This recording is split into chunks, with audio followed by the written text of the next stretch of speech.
Good morning, good afternoon, good evening, wherever you are. Um, I want to talk about some questions that I have. Maybe you have the same questions. Anyway, undoubtedly 2020 has been one of the most amazing years in our lifetime for many reasons. Um, and of course, the number one question in everybody's mind is when is it going to be over? When are we going to get back to normality? But I'm not so sure about these things. And I have questions. I thought I could share these questions with you. Maybe together we can find some answers.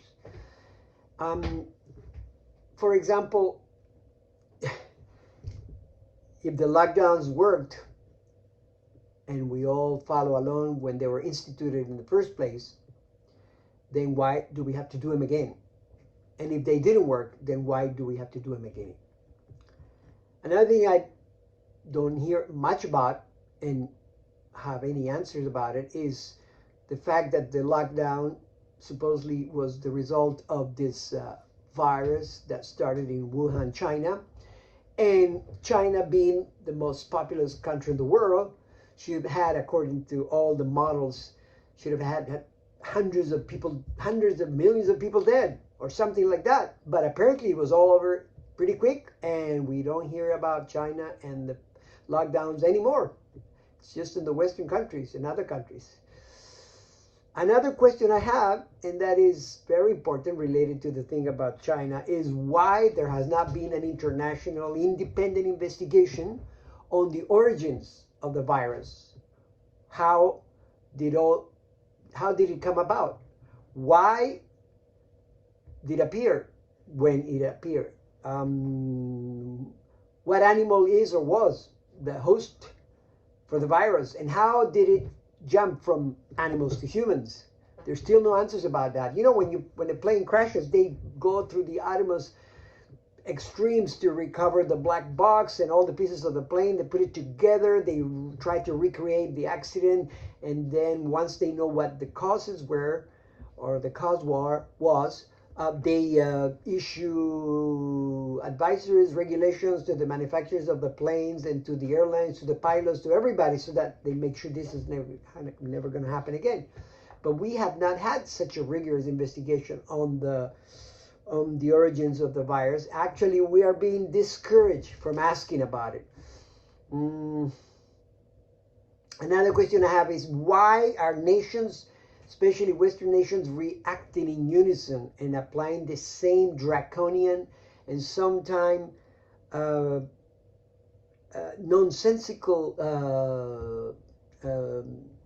quote solutions, as for example, why is it dangerous to have Thanksgiving with your family, but it is okay to go on Black Friday, go shopping at the big malls and multinational corporations, and that's okay. That's an interesting thing. Uh, how come when you see people looting and rioting on the street, nobody raise up their arm and denounce them as big spreader, super spreader events?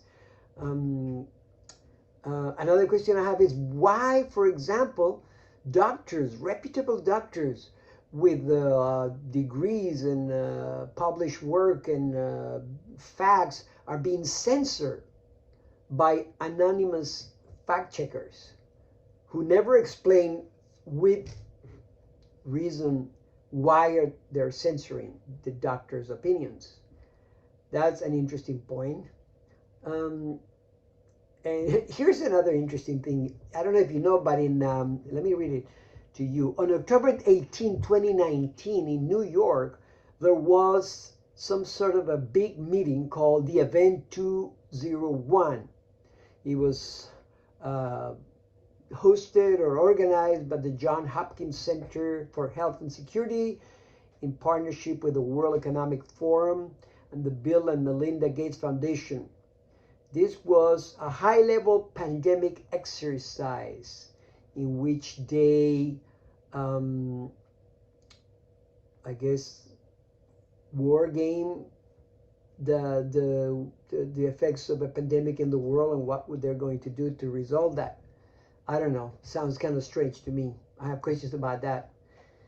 Now, of course, there is no question in this case that the COVID-19 is a serious issue, and the infection mortality case rate is about 2 to 3 per 1,000 in the world, affecting primarily people that are over 70 and that are more at risk if they have some other health issues or conditions. Now, every year, thousands of people die from the same family of viruses and the nasty colds and complications from it. So, of course, this is no consolation if someone you know or if you yourself have lost someone to the COVID-19 infection. So, and you won't find any consolation debating infection rates and mortality rate and all this kind of technical jargon. But anyway, so the question is, how much does life worldwide has to be changed for a nasty virus with a 2 or 3 mortality rate in a limited sector of the population? But really, the biggest question I have is why that rational opinions diverging from the induced panic are not allowed and are actually actively censored. And I'd like to add one more question. Why is it that all these news media people and politicians are using the mantra of the Great Reset or Build Back Better? I'd like to look into that, and maybe we can do it together. Anyway, thanks for listening. We'll see you next time. Bye-bye.